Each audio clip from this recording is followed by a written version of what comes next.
इस वीडियो में हम लोग देखेंगे प्रस्तावना के बारे में। छोटे से वीडियो में प्रस्तावना से जितने भी सवाल हो सकते हैं उस सभी सवाल को कवर करेंगे। इसके अलावा जो बेसिक बातें हैं प्रस्तावना की उसको भी हम लोग जो है वो देखने की कोशिश करेंगे। सबसे पहले समझेंगे कि प्रस्तावना भैया है क्या। तो जो प्रस्तावना है वो संविधान जो हमारा लिखा गया है उस संविधान के उद्देश्य को बताता है, संविधान के आदर्श को बताता है। इसका मतलब ये हुआ कि प्रस्तावना संविधान का परिचय है। सिंपल सी बात है। एग्जाम्पल के माध्यम से आपको बताता हूँ। जैसे आप लड़की देखने जाते हैं और कहते हैं कि भैया हमको बायोडाटा चाहिए, और बायोडाटा में क्या देखते हैं कि लड़की की हाइट कितनी है, लड़की पढ़ी लिखी कितनी है, उसका रंग कैसा है, भाई कितने हैं, बहन कितने हैं।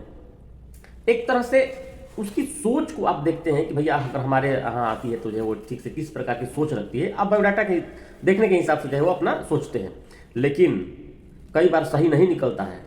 लड़की अपने आप में घरेलू संविधान है भैया। कहाँ जाना है, कहाँ आना है, कब जाना है, क्या पहनना है, क्या खाना है, क्या ओढ़ना है, मैं भी चलूंगी। 50 तरह के पचड़ा है, घरेलू संविधान वो लिख सकती है।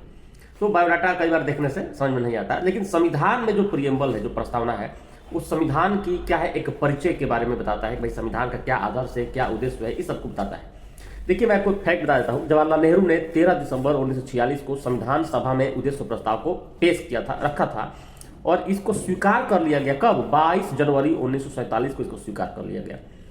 सिंपल में समझ लेते हैं कि प्रस्तावना की जो मुख्य बातें हैं वो क्या क्या है। प्रस्तावना मुख्यतः 3 बात बताता है, याद रखिए।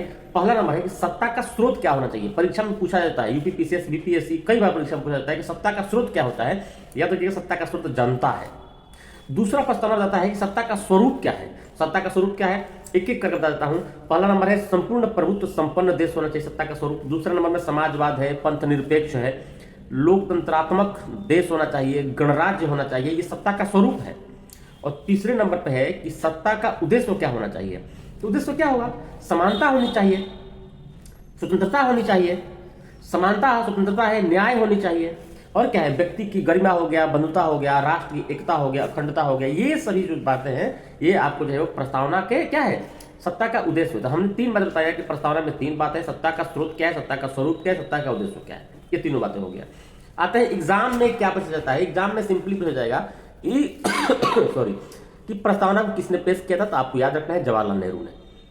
दूसरा बार पूछा जाएगा कब पेश किया था, तो आपको याद रखना है 13 दिसंबर 1946 को पेश किया गया था, और उसको स्वीकार किया गया कब भैया, याद रखिए 22 जनवरी 1947 को जो है वो क्या किया गया, स्वीकार किया गया। 13 दिसंबर 1946 को प्रस्ताव पेश किया गया और 22 जनवरी 1947 को उसको स्वीकार किया गया।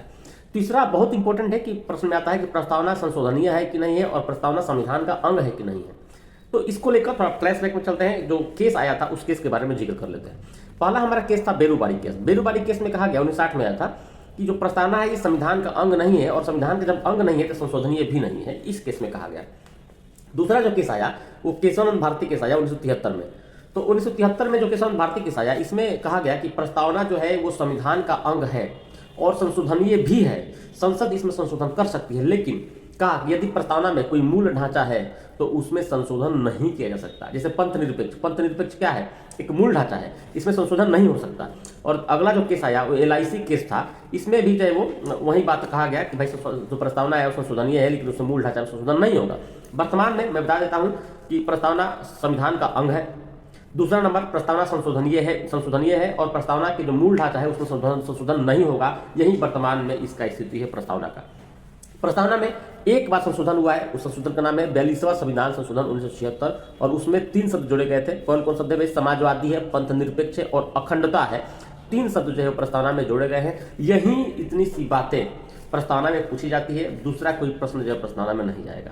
तो मिलते हैं हम लोग अगले वीडियो में।